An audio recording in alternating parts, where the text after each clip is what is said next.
it seems like if you kept them together, it would have dragged on for another 10 minutes. Plus, there were some parts missing, and some of the audio could be better. Yeah, you're not wrong on that one. But this next one, I guess I better ask you, like, do you care much about politics? Not particularly. Because this one's a little bit political, just bear with me, please. All right.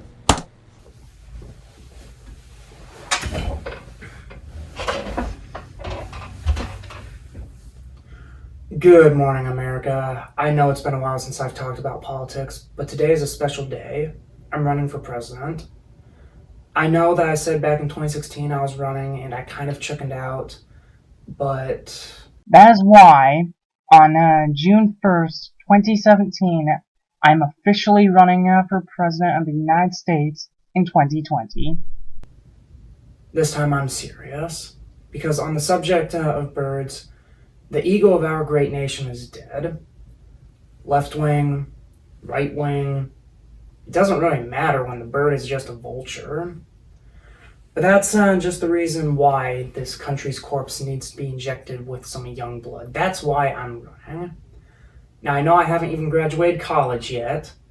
However, I still know what I've had for breakfast.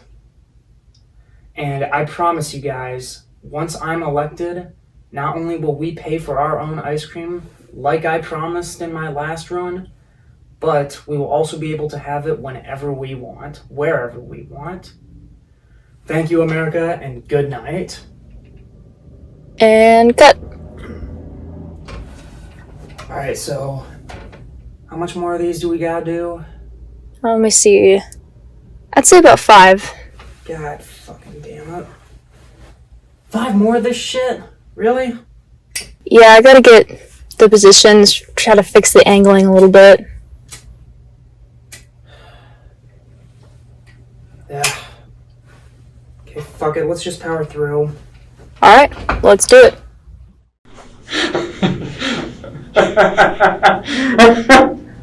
That was hilarious. Thanks, I would love to turn it into an actual movie sometime.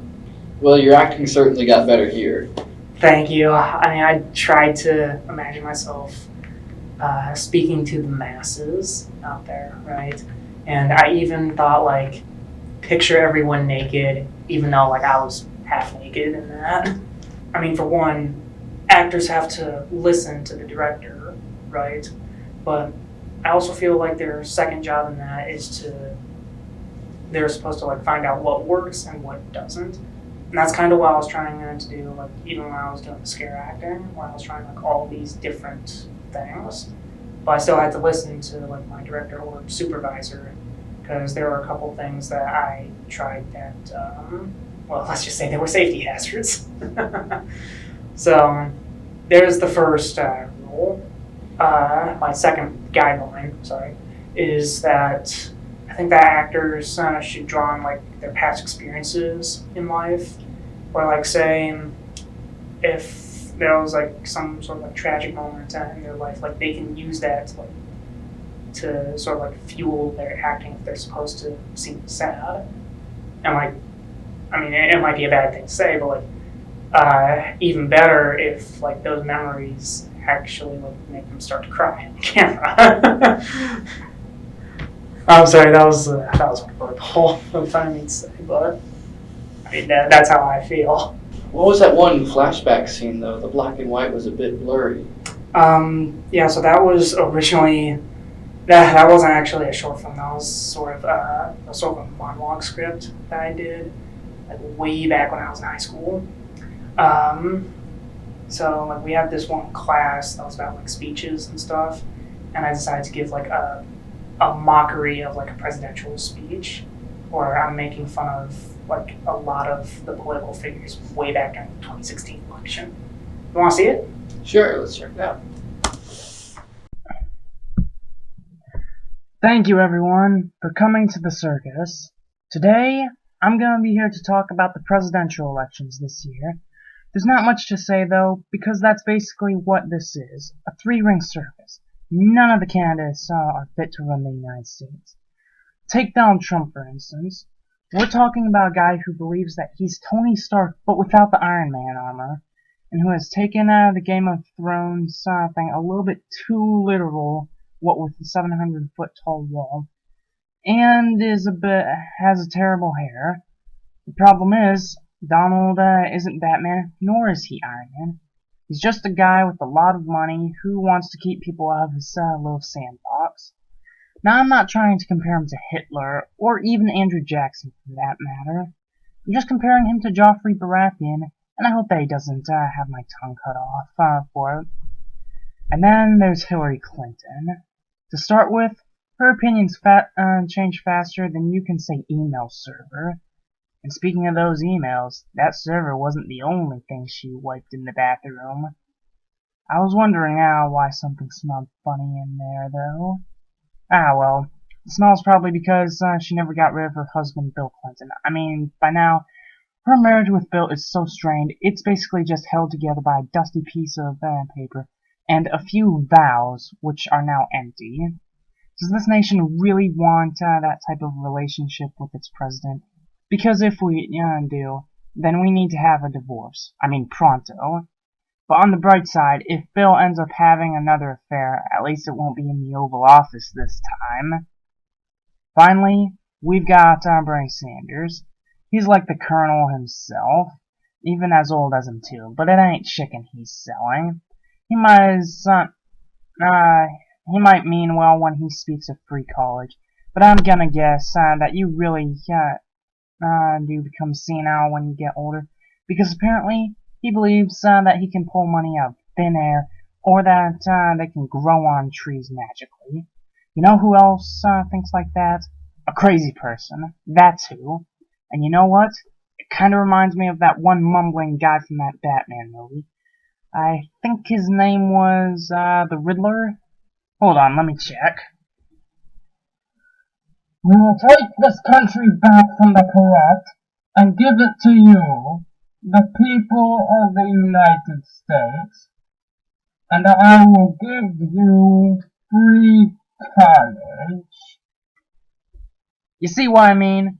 Besides, he's so old, he'll probably get a heart attack in office anyway, so what's the point of electing him if he's just gonna die? I'd say something about Cruz, but he recently backed out so quick, he elbowed his wife on the way out.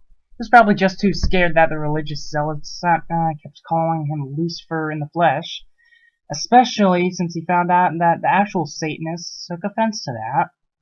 Well, if he gets very desperate, maybe he'll just replace Tom Ellis as the devil in Lucifer Season 2. The bottom line, though, is that at this point, deciding on which one to vote is like choosing what type of cancer you'd rather have. Seeing as these candidates are our choices for president, we're already in the toilet, and whoever wins is just gonna flush it. We had a chance to stop this train before it started, but we chose not to. And now we are on the highway to hell, sadly, and it's not the AC/DC kind. But we, as a country, are better than this. We can do better. That is why, on June 1st, 2017, I'm officially running for President of the United States in 2020. Now, I know that I'm not much of a politician. Heck, this year's election almost made me walk away from politics entirely. I might not even be as smart enough to lead this country. I mean, I never did graduate college, but to be fair, I did at least attend 7 different universities for calling it quits. But I assure you, if I'm president, I will not wear a toupee, and I will not go into cardiac arrest in the middle of addressing the nation, unlike a few of our other current candidates. Now, I can't promise to make America great again, because, to be honest, we are far from perfect, face it. But we can at least try to be, and we can start by not relying on others, and we can start by paying for our own college, we can pay for our own wall, and we can pay for our own ice cream. Good night, everybody. So, what do you think? I think it was even funnier than the other short. Really? That wasn't even meant to be the short. Yeah, especially since you made fun of all the sides that didn't play favorites. Well, thanks. I honestly thought that wouldn't be that good. Still, it's one of my very first projects.